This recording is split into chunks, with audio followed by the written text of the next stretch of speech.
What's going on, Truck 180 family? Teddy coming at you today with another episode of Shop Tips. This is part 2 of our rib nut video where we talked about the Rex Betty rib nut tool, and we're gonna go a little bit further in depth today. Stay tuned.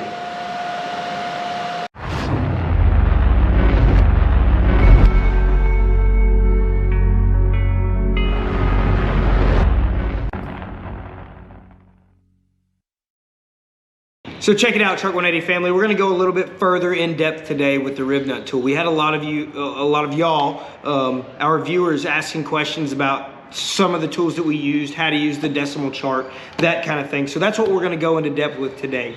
Also in the description or in a link later in the end of the video, you'll be able to see a link to all the tools that we use here today. Those tools at no cost to you if you purchase some of those things. Amazon will send us a little bit of a kickback, and that helps us build some of these things like this awesome 47 we got going on here for a great guy. We're working on building that one in a Ranger project we got going on. So like I said, it's no additional cost to you, but any tool purchased here today, it helps us out just a little bit. So let's dive in.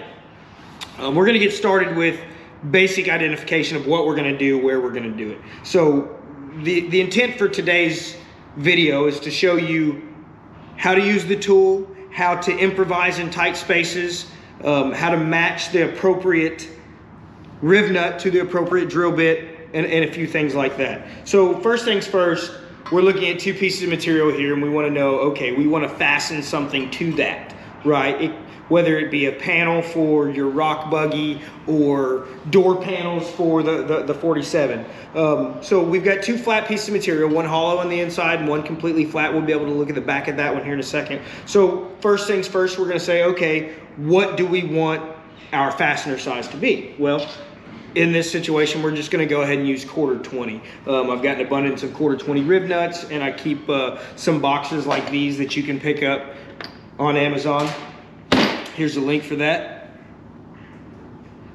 But I keep all my hardware and rib nuts and stuff separated, so that way when I'm saying, hey, I want to install 1/4-20 fasteners, boom, grab the 1/4-20 fastener box and everything I need is there. So you can find that link. All right, so we've now decided we want a 1/4-20 fastener in that piece, so now we need a 1/4-20 rib nut. 1/4-20 hardware, 1/4-20 rib nut. Boom, good to go. So in this process, I'm gonna identify the outside diameter of the rib nut, match that to appropriate drill bit size and a fraction, and also show you a little bit of how we put this tool together to appropriate this 1/4-20 rib nut.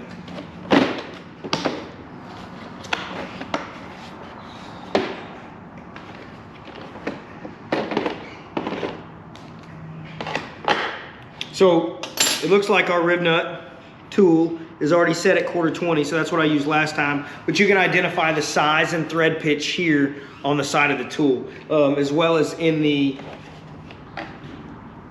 toolkit. I don't know if you'll be able to see it too well, but you can see how all of the collars are identified by size, so they go back in the right place every time. It's key to keep these tools in the right place, because if you lose it, the whole tool's basically toast. You got to buy a whole new one. I haven't found a place that just sells one collar or anything by itself. If you find one, let us know.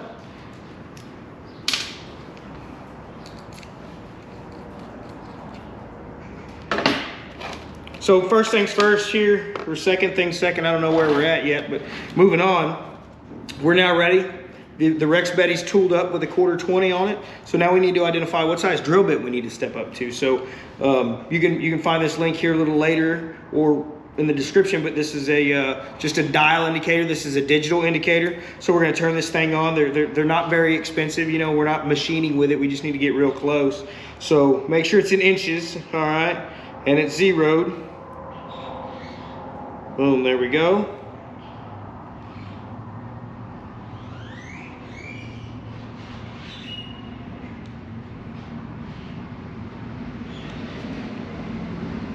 All right, having technical difficulties with this one. I think it's time for a battery.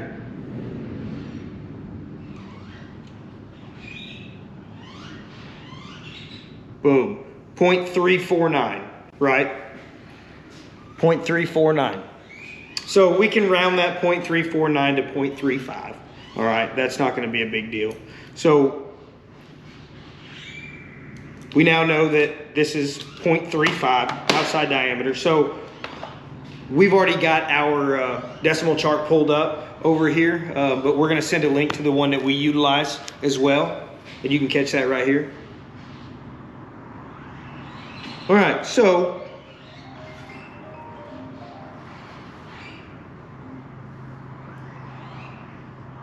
I've got two that I can closely identify with, 0.359, which is 1/10 larger, and then 0.343, which is 11/32, and that's just going to be too small. So we know that the closest drill bit we can use is a 23/64. So I don't chuck that up first, but I know that's the one I want to use, or that's the final size I want to use. So I just get these Amazon drill bits. I go through so many of them. You can find that link for these drill bits, but boom. Not only are they inscribed on the box here, but you can also read it 23/64 on the drill bit there. So boom, we know that that's our final size. So I've got another tool that I like to use. I need to go grab real quick. Sorry about that, I forgot this thing. This is my favorite tool by far in the shop, and we're gonna talk about this thing a whole lot more in depth later in everything we use it for. However, right now, this is just a center punch tool. You put it up against a piece of material exactly where you wanna mark it, push down, and boom, it punches it for you. You know, it alleviates the hammer and chisel and bouncing around. This is the tool. We're gonna talk a whole lot more about this later, but for today, just this little center punch here. So I wanna take that guy and identify where I want my hole to be in this tubing for the fastener, right? So we're just gonna say it's right here. I didn't line anything out exactly, but got a good little center punch there. What that allows for is us to use our starter drill bit. Link. These things are amazing. They come in like 10 packs. I probably got 40 of them over there. They're reversible. So when you break it, you don't have to go find another drill bit. These are 1/8 inch. They work great with Clecos too, which we're gonna talk about later. But I'm telling you, these things are lifesavers, and they allow you to keep your drill bit sets completely intact from breaking them, things like that.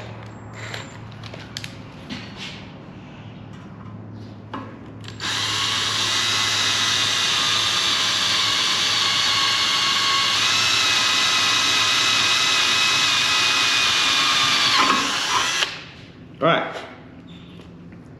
so we've got the hole started. We generally like to work up in size. So we're gonna pull this out.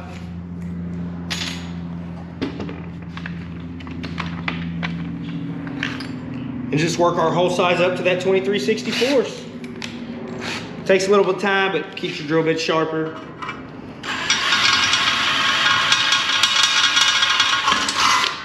Saves them from burning up. You don't want to cut a 1/2 inch hole of steel. Start with a 1/2 inch bit. So I go up 3 to 4 sizes at a time. So this one just works out where I grabbed it.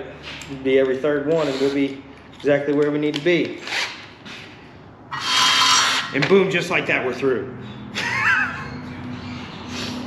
All right. So generally, first things I like to do is make sure we've identified the right hole size, and that is a perfect fit. So now we're going to take our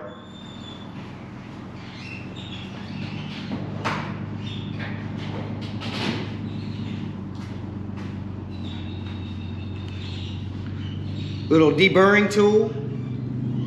Rotoburr is what I grew up calling them, and I think it's what they're called. You can check out a link for this one right here on the Amazon. Little Rotoburr, we just take it and we clean up the little bit of mess that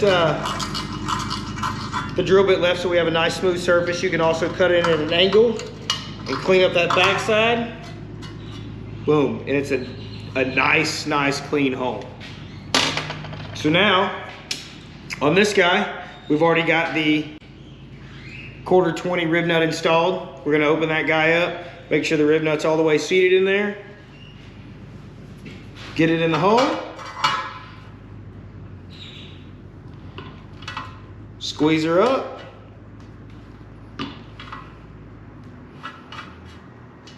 And you generally just want to go until, you know, 2, 3 pumps. You don't want to squeeze it too hard.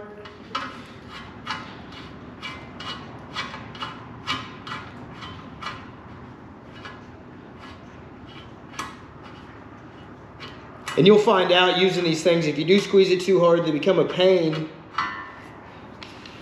And your hardware is not perfectly lined up.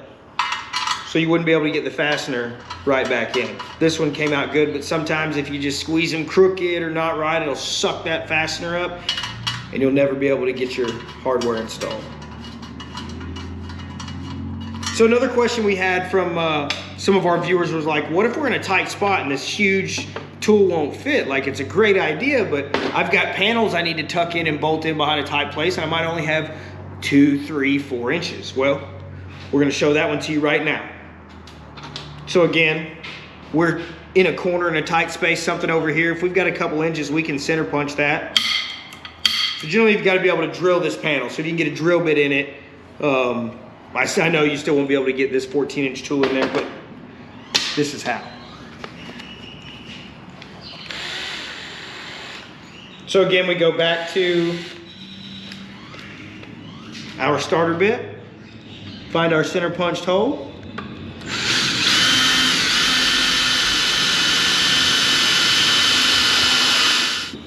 All right, folks, so as you can see, we've got this hole punched out, 23/64. Took our rotoburr to it. So now we're gonna keep going. So we're gonna take our 1/4 fastener and put it in the hole, but hey, we don't have enough room, remember? So most people have a little bit of scrap in their shop. I use this 3/16 1-inch flat bar with a quarter inch hole in it. So what we're gonna do is just use that in a bolt and an impact. I like to identify the inside washer size to make sure it's the same diameter as the rib nut.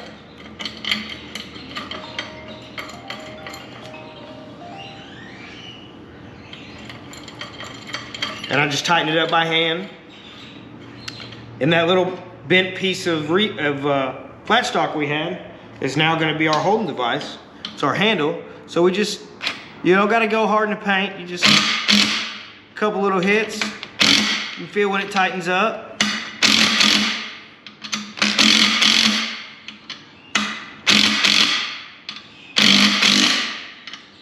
And once it's there, you can just, all right, and then back her on out.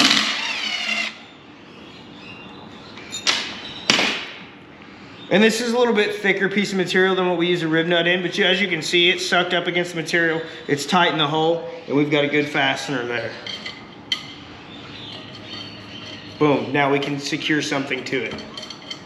Panels, whatever have you. Boom. All right, so there you have it, folks. Today you learned a few things that y'all were asking about. How we actually install these things, what tools we use to install these things, what happens if we're in a tight spot, you know, how do we know what drill bits to use? We answer those questions for you guys. Hope you liked the video, hope you subscribe to the channel, and remember, stay addicted to octane.